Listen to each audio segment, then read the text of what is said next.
नमस्कार। कैसे हैं आप? असउद्दीन ओवैसी, मीडिया उसे भड़काऊ भाईजान कहती है। हैदराबाद का एक कस्बाई नेता असउद्दीन ओवैसी उत्तर प्रदेश में इतना बड़ा नेता बनने का ख्वाब क्यों देख रहा है? क्यों उसे लगता है कि वो किसी अपने चेले चपाटे को देश के सबसे बड़े राज्य, सबसे प्रभावशाली राज्य में मुख्यमंत्री बना सकता है?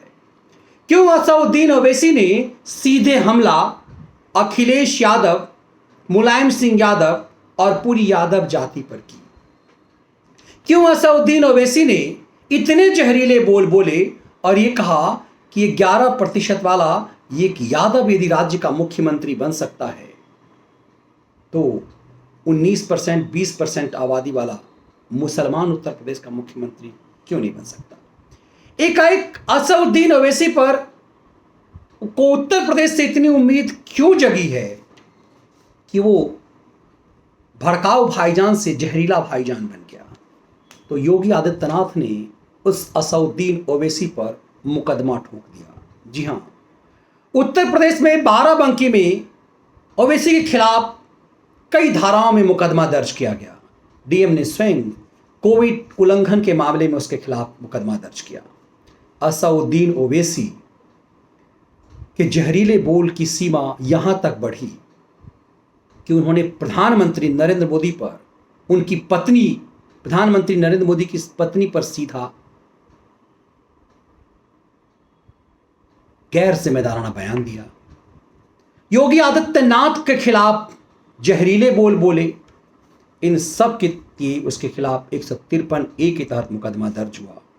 188 लोक सेवक के आदेश का उल्लंघन करने के लिए डीएम की तरफ से स्वयं राष्ट्रध्वज का अपमान करने का मामला। सवाल यह है कि असउद्दीन ओवैसी ने ऐसा क्या बोला और उत्तर प्रदेश में ऐसा षड्यंत्र असउद्दीन ओवैसी ऐसा क्यों कर रहा है? क्यों MY समीकरण को असउद्दीन ओवैसी ध्वस्त करना चाहता है? क्यों उत्तर प्रदेश में मुलायम सिंह यादव और बिहार में जो लालू प्रसाद यादव ने जो गठबंधन किया था M और Y का, उस पर चोट मार करके ओवैसी दरअसल क्या करना चाह रहा है? क्या सही मायने में ओवैसी MY के जड़ पर हमला करके BJP 2 की भूमिका में है, या ओवैसी का षड्यंत्र ओवैसी का की कुछ ना कोई ज्यादा खतरनाक है? योगी ने फिर ठुकाई करके योगी पुलिस ने मुकदमा दर्ज क्यों किया है? दरअसल असउद्दीन ओवैसी एक बड़े दांव के तहत हैं। ओवैसी को लगता है कि उत्तर प्रदेश एक ऐसा प्रदेश जिसने जिन्नाह को हाथों हाथ लिया। उत्तर प्रदेश एक ऐसा प्रदेश जिसने पाकिस्तान निर्माण में बड़ी भूमिका निभाई। उत्तर प्रदेश में एक खास समुदाय का सेंटीमेंट ऐसा है जिसने पाकिस्तान का निर्माण किया। कमाल की बात यह है कि उत्तर प्रदेश और बिहार की भूमिका पाकिस्तान निर्माण में रही, लेकिन वो भारत में रह गया, और जिनकी भूमिका पाकिस्तान निर्माण में नहीं थी, वो सिंध, वो बलूचिस्तान, वो सीमा प्रांत, वो पंजाब, वो पाकिस्तान का हिस्सा बन गया। असउद्दीन ओवैसी को यह लगता है कि भड़काऊ भाईजान की असली ताकत उत्तर प्रदेश में दिखेगी, क्योंकि उत्तर प्रदेश के लिए कहा जाता है कि वो दिल्ली की तरफ रास्ता जाता है।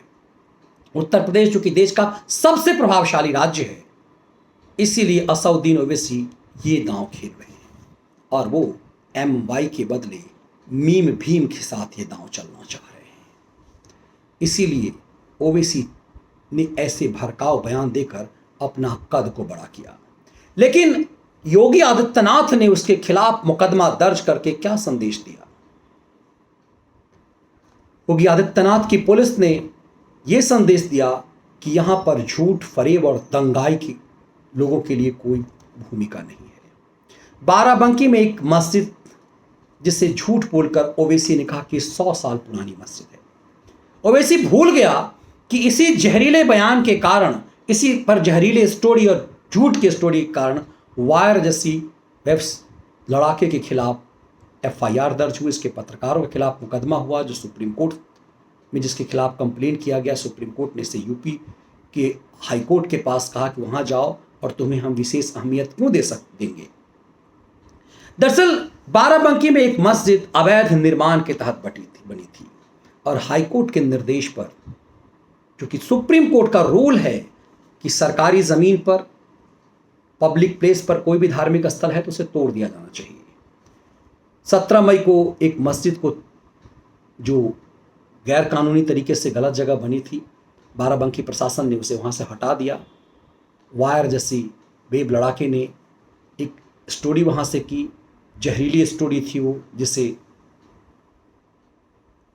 सांप्रदायिक सौहार्द बनाने वाली पत्रकारिता माना गया, और वायर के 3 पत्रकारों के खिलाफ मुकदमा दर्ज हुआ, उस मौलाना के खिलाफ जिसने उल जुलूल बयान दिए।